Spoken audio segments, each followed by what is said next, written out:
Hello viewers. कल से दूसरा टेस्ट मैच शुरू होने वाला है और दूसरा टेस्ट मैच शुरू होने वाला है। जैसा आप थंबनेल पे देख भी चुके होंगे, टीम में अफरा तफरी मच चुकी है।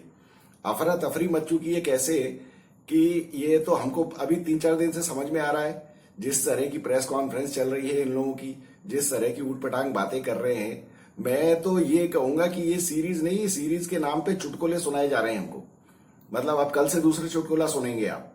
और उसके पहले और इस चुटकुले में ये जो भी चल रहा है, ये सर्कस टाइप का इन लोगों ने मचा के रख दिया है। ये लोग पहले बड़ा आसान सोच रहे थे, ये एक्चुअली बहुत अच्छा हुआ।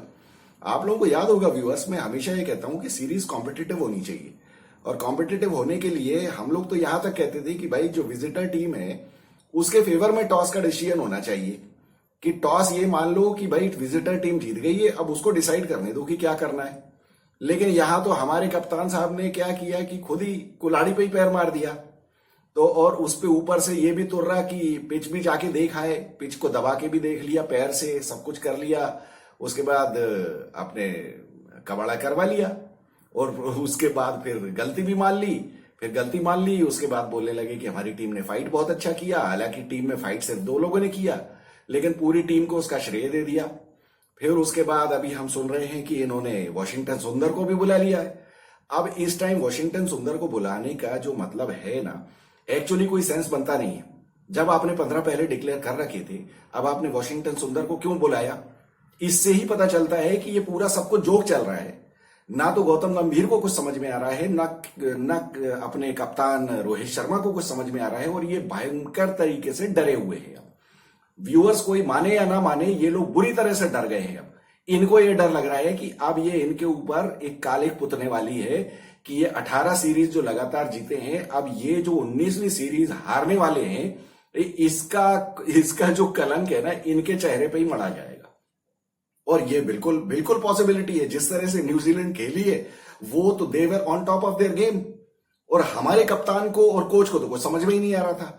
और ऊपर से जो ये इस तरह की हरकत की है, उसके बाद गौतम गंभीर की प्रेस कॉन्फ्रेंस जिस तरह से हुई, और वो रायन टेंडुलकर को जो भेजा इन्होंने प्रेस कॉन्फ्रेंस में, रायन टेंडुलकर के लिए तो जिंदगी में उसके क्रिकेटिंग करियर का सबसे बड़ा अचीवमेंट हो गया ये कि मतलब एक एसोसिएट नेशन का प्लेयर होने के बाद इंडियन टीम को रिप्रेजेंट कर रहा है, वो इंडिया को रिप्रेजेंट कर रहा है एक प्रेस कॉन्फ्रेंस में।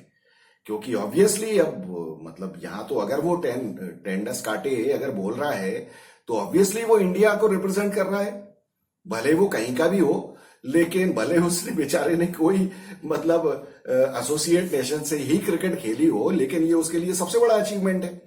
अब यहां पे उसको भेज दिया, और जो उसने बोला है तो वो तो सीधी सी बात है कि वो उसको जो बोला गया है वही बोलना है। कि नहीं नहीं नहीं, केएल राहुल से मैंने बात की और केएल राहुल तो बिल्कुल परफेक्ट है, मेंटल स्पेस बहुत ही बढ़िया मेंटल स्पेस में है। अरे भैया, मेंटल स्पेस ही तो गड़बड़ है उसकी। केएल राहुल में अगर कोई गड़बड़ है इस टाइम, तो वो मेंटल स्पेस ही सही नहीं है उसकी। ये लेकिन टेंडुलकर बोल बाल के चला गया कि नहीं नहीं, he is in a very good mental space. ये मैं बिल्कुल अग्री नहीं करता। और आप सब लोग भी व्यूअर्स बहुत अच्छी तरह से जानते हैं कि भैया उसके चेहरे पे 12 बजे रहते हैं, उसको कहां कॉन्फिडेंस है यार। तो काय का मेंटल स्पेस अच्छा हुआ उसका। चलिए, एक बात तो ये हो गई। उसके बाद अब ये सुन रहे हैं हम कि नहीं भैया, और बड़े बड़े पुराने टेस्ट क्रिकेटर्स और एक्सपर्ट्स और सो कॉल्ड एनालिस्ट आके ये बोल रहे हैं कि नहीं भैया, ये जो अगला जो दूसरा टेस्ट मैच है, इसमें शुभमन गिल आने वाला है अंदर। तो शुभमन गिल आएगा तो बाहर कौन होगा? तो जस्टिफिकेशन क्या दिया जा रहा है कि नहीं, सरफराज बाहर होगा, क्योंकि केएल राहुल तो पहले से टीम में था। और पहले से ये चल रहा है इंडियन टीम में कि एक टीम जो खेल रही होती है, उसमें अगर कोई प्लेयर अनफिट हो जाए बीमारी की वजह से या किसी चोट की वजह से, तो उसको जो प्लेयर रिप्लेस करेगा वो ही बाहर होगा जब वो ओरिजिनल प्लेयर वापस टीम में आएगा। चाहे उस प्लेयर ने बेचारे ने 150 रन ही क्यों ना बना दिए हो और अकेला वही टिका हो, दूसरा पंत। मतलब आप ये देखिए कि अब गाज गिरने वाली है बेचारे सरफराज पे। क्यों? क्योंकि उसका तो कोई नाम लेवा है नहीं। व्यूअर्स, आप लोगों को बताता हूं, क्रिक बज पे ये दोनों हर्षा भोगले और दिनेश कार्तिक बात कर रहे थे आपस में, जिसमें कि हर्षा भोगले उससे पूछता है कि भाई केएल राहुल के बारे में आपका क्या ख्याल है? तो दिनेश कार्तिक कहता है नहीं, केएल राहुल में कोई प्रॉब्लम ही नहीं है। एक भी आदमी ये कहने को तैयार नहीं है कि केएल राहुल में प्रॉब्लम है। क्योंकि देखिए व्यूअर्स, मैं इसीलिए हमेशा ये कहता हूं कि ये पुराने टेस्ट प्लेयर्स, पुराने प्लेयर्स और ये जितने भी सो कॉल्ड, ये जो भी खेल चुके हैं या जो खेले हुए हैं या जो खेल रहे हैं या जो बीसीसीआई से जुड़े हुए हैं, इन लोगों की एनालिसिस का कोई मतलब नहीं है। ये इन लोगों की एनालिसिस बिल्कुल एक चुटकुलों का पुलिंदा होता है जिसको कि फेंक देना चाहिए कचरे के डब्बे में। क्योंकि एक बात बताइए, आप केएल राहुल को जस्टिफाई करे कोई आदमी कि केएल राहुल बहुत बढ़िया मेंटल स्पेस में है, KL Rahul is a ट्रेमेंडस batsman. यार 53 टेस्ट मैच खेलने के बाद उसका 34 का एवरेज है। प्लस मैं, देखिए व्यूअर्स, आप लोग जानते हैं मैं केएल राहुल की तारीफ करता हूं, लेकिन केएल राहुल की जो 8 सेंचुरीज उसने बनाई है उसमें से 7 इंडिया के बाहर है। मैं इस वजह से उसकी तारीफ करता हूं कि इंडिया के बाहर जाके एक वही बैट्समैन है जो कॉन्फिडेंट दिखता है। लेकिन एट द सेम टाइम ये भी तो फैक्ट है कि भैया इंडिया में उसके रन नहीं बनते हैं, और अभी रन नहीं बन रहे हैं, और वो जिस तरह से आउट हो रहा है तो उसको रायन टेंडुलकर कह रहा है कि यार वो तो एक अनप्लेएबल बॉल आ गई उसको। भैया कभी कभी ये होता है कि जब बैट्समैन गलत खेल रहा होता है, गंदा खेल रहा होता है, तो एक नॉर्मल बॉल भी जिस तरह से वो आउट होता है उसको वो अनप्लेएबल बना देता है। देखने वालों को ऐसा लगता है कि वो अनप्लेएबल है। ऐसा नहीं है कि जायसवाल बीट नहीं हुआ, इवन बांग्लादेश के अगेंस्ट या इवन पहली पारी में बांग्लादेश, ये जायसवाल क्या बीट नहीं हुआ, लेकिन 63 बॉल तक टिका रहा ना, उसमें से 25 बॉलों पे वो बीट हुआ। लेकिन वो एक टेक्निक होती है ना कि वो कमेंटेटर्स ने कितनी बार कहा कि अनप्लेएबल बॉल थी, अनप्लेएबल बॉल थी।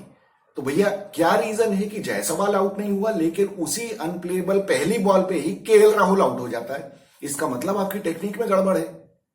अब इसके बाद गाज अगर सरफराज के ऊपर गिरेगी तो इससे बड़ा दुर्भाग्य कुछ हो नहीं सकता है। मैं बता रहा हूं आपको, देखिए present form is more important, लेकिन ये इन लोगों को समझ में नहीं आ रहा है। ये केएल राहुल के ऊपर हद से ज्यादा भरोसा कर रहे हैं कि ये इंडिया में इनको रन बना के दे देगा। ऊपर से या तो ये तैयार कर रहे हैं इसको बॉर्डर गावस्कर ट्रॉफी के लिए। अगर बॉर्डर गावस्कर ट्रॉफी के लिए केएल राहुल को तैयार करना था तो फिर बांग्लादेश के अगेंस्ट पहले टेस्ट मैच में आपने जल्दी क्यों की डिक्लेयर करने की? रायन टेंडुलकर कह रहा है कि बांग्लादेश के अगेंस्ट उसने दूसरे टेस्ट में बड़े अच्छे 60 रन बनाए थे, पहले टेस्ट मैच में तो उसको बैटिंग करने का मौका नहीं मिला क्योंकि हमने डिक्लेयर कर दिया था। तो डिक्लेयर तुम ही ने किया था ना यार, 2 दिन का टाइम तुम्हारे पास बाकी था, तुमको इतनी जल्दी पड़ी थी कि तुमने डिक्लेयर कर दिया क्योंकि तुमको भरोसा ही नहीं था कि 2 दिन में तुम्हारे बॉलर आउट कर पाएंगे कि नहीं बांग्लादेश को। तो ये गलती किसकी है? लेकिन नहीं, साफ साफ अब सारे लोग मिलकर लगे हुए हैं कि बस इसको निपटा दो। क्रिक बस के उसी इंटरव्यू में जिसमें हर्षा भोगले और दिनेश कार्तिक बात कर रहे हैं, उसमें हर्षा भोगले ने पूछा कि कहां मैच टर्न हुआ। दिनेश कार्तिक इतनी बेशर्मी के साथ बोलता है कि मैच वहां टर्न हुआ जहां सरफराज ने वो शॉट मारा 150 रन के ऊपर।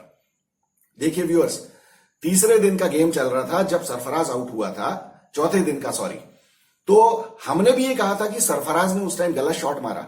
लेकिन क्योंकि सरफराज देखिए 150 रन पे खेल रहा है, अब उसको खेलना चाहिए था, उसकी जगह कोई सीजन प्लेयर होता जिसने 50 टेस्ट मैच खेले होते तो शायद वो शॉट नहीं मारता।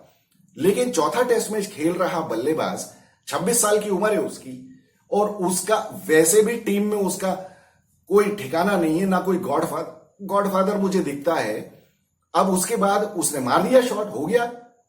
लेकिन आप दिनेश कार्तिक की बेशर्मी देखिए, आप किसी को देखिए मेंटल मतलब मॉरल डिसऑनेस्टी, और मतलब इसको कहते हैं ना कि कैरेक्टर की बिल्कुल जिसको कहते हैं कि खराबी है ये।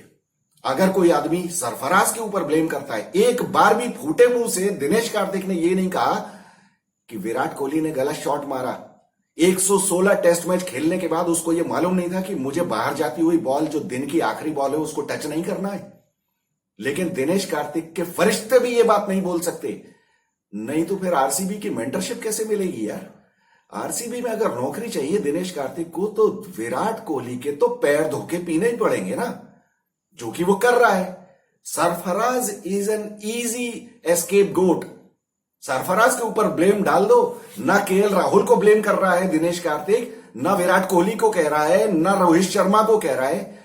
लेकिन जिस लड़के ने 150 रन बनाए, अरे यार सरफराज ने भैया तुम्हारे दोनों किंग रोहित शर्मा और विराट कोहली दोनों ने जितने पूरे टेस्ट मैच में रन बनाए उससे ज्यादा सरफराज ने एक पारी में रन बनाए।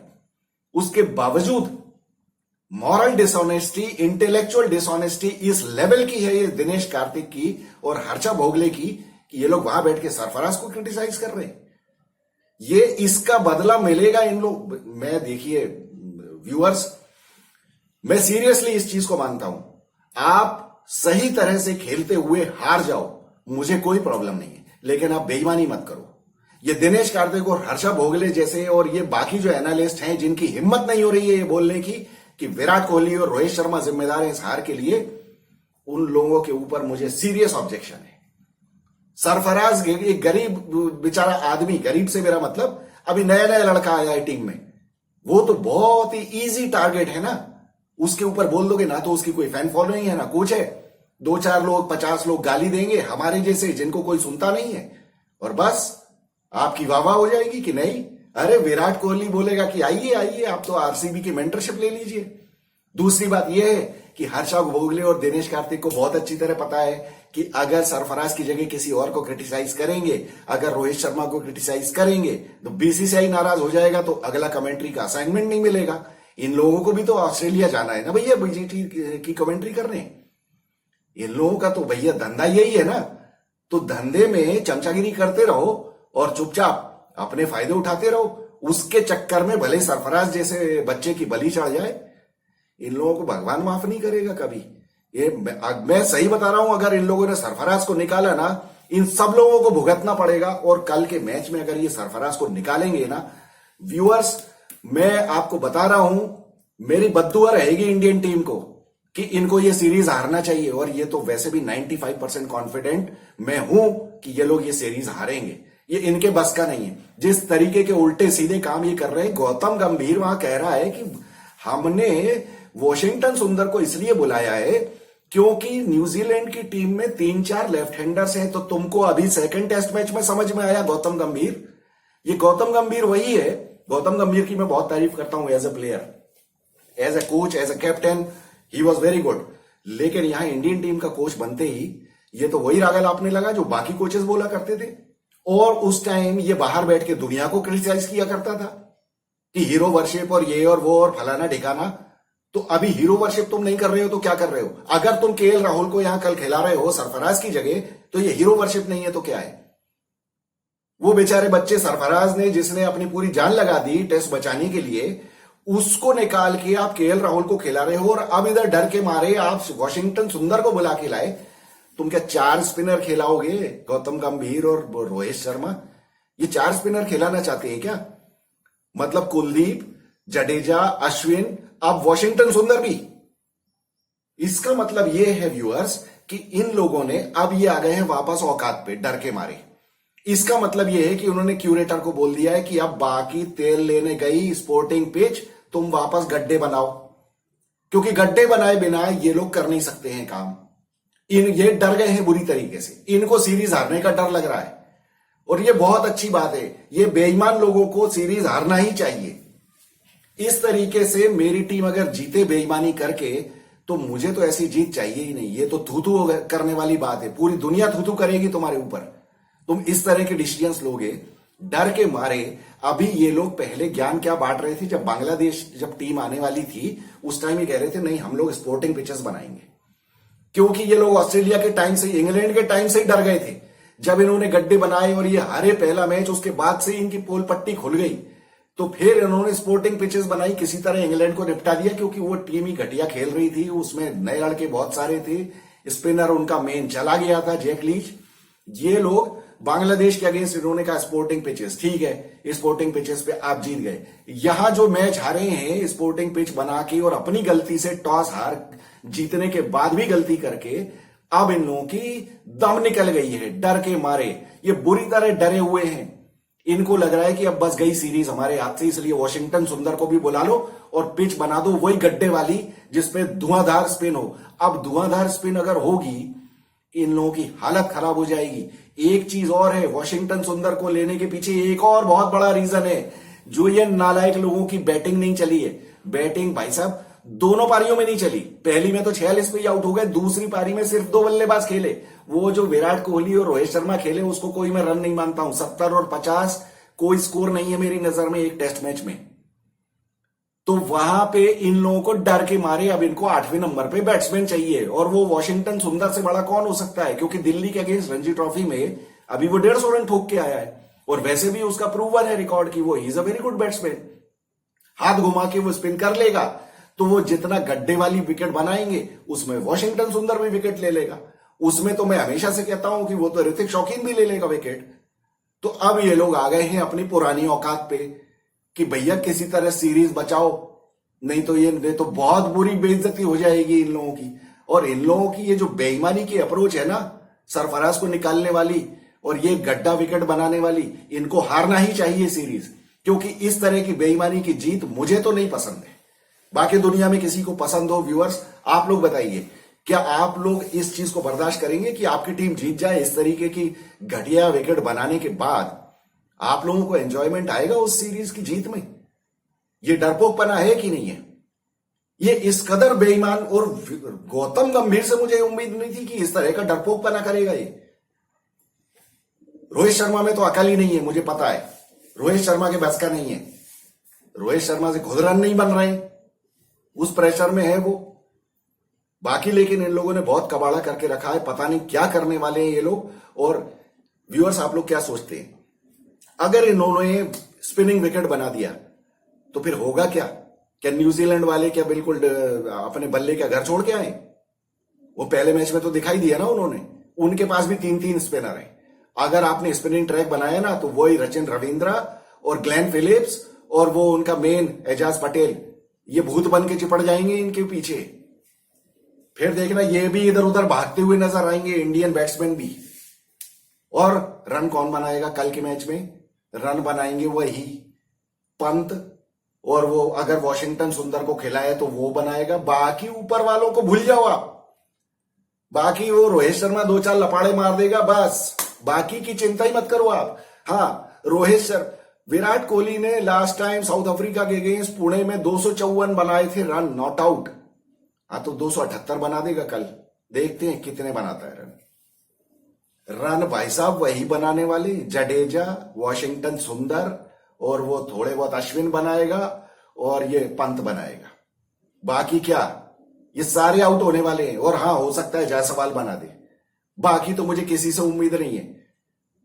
लेकिन अगर इन्होंने ऐसी स्पिनिंग ट्रैक बनाया ना, तो वो भी वहां पे मिचेल सेंटनर को भी ले आएंगे। मिचेल सेंटनर को ले आए ना, तो एजाज पटेल और मिचेल सेंटनर के होते हुए शुभमन गिल और विराट कोहली दोनों का पत्ता गोल है, समझ लो आप। दोनों ही साफ हो जाएंगे, दोनों से खेलते नहीं बनता स्पिन, इनको सबको फ्लैट विकेट चाहिए। ये देखिए बहुत मजेदार मैच होने वाला है व्यूअर्स, मैं बता रहा हूं आपको। कल मुझे सबसे बड़ी प्रॉब्लम इनकी बेईमानी की अप्रोच से है, डरपोकपने की अप्रोच से है, और ये जो इनजस्टिस कर रहे हैं सरफराज के साथ। किसी भी हालत में केएल राहुल को बाहर बिठा के सरफराज को टीम में खेलना चाहिए कल। लेकिन अगर ये ऐसा नहीं करते हैं तो ये बहुत ज्यादा गलत, नाइंसाफी है, बहुत ही ज्यादा गलत है ये हरकत। आई डोंट अप्रूव ऑफ इट। और इसके बाद अगर ये लोग जीत भी जाएंगे तो मुझे कोई खुशी नहीं है, क्योंकि ये बेईमानी की बात है। जिस आदमी का कोई सपोर्टर नहीं है, आप उस आदमी को टीम से निकाल दो। और 150 रन बनाने के बाद टेस्ट मैच में 150 रन विराट कोहली ने कब बनाए थे भैया? वो 10 टेस्ट मैच पहले बनाए थे 186 में, वो घटिया विकेट के ऊपर अहमदाबाद की। रोहित शर्मा ने कब बनाए हैं रन यार? रोहित शर्मा किस मुंह से सरफराज को निकाल सकता है टीम से यार? तुमने 150 रन का स्कोर देखा है कभी? कुछ भी काम किए चले जा रहे हैं यार ये लोग। बहुत ज्यादा बेईमानी हो रही है, और मैं तो कहूंगा अगर ये बेईमानी होगी तो ये पक्का सीरीज हारेंगे, 100% हारेंगे। व्यूअर्स आप लोग बताइए आपको क्या लगता है? ये दिनेश कार्तिक और ये हर्षा भोगले और ये आकाश चोपड़ा, ये सारे मिलके केएल राहुल को घसीटने के चक्कर में है। सरफराज की कोई तारीफ नहीं कर रहा है, उल्टी सीधी बातें कर रहे हैं ये सारे लोग। ये सबको आईपीएल के कॉन्ट्रैक्ट चाहिए, बीसीसीआई की कमेंट्री चाहिए, बस इसलिए ये प्लेयर्स के अगेंस्ट कुछ नहीं बोलते हैं। वो सरफराज मिल गया एक सॉफ्ट टारगेट, उसको रगड़े चले जा रहे हैं कि हाँ कोई बात नहीं, केएल राहुल को खिला लो, क्योंकि केएल राहुल से सबके संबंध है, तो इनको कहीं वहां कुछ कोचिंग मिल जाएगी, कुछ हो जाएगा, नहीं तो बीसीसीआई की कमेंट्री मिल जाएगी। बहुत ज्यादा करप्शन है भैया ये। This is called corruption of character, बहुत ज्यादा गलत बात है। I don't approve of it and I don't agree with this. Viewers, आप लोग बताइए आप लोगों के क्या व्यूज हैं इस बारे में। I look forward to hearing from you. This was Vikas Saxena, the biased analyst. Thank you so much.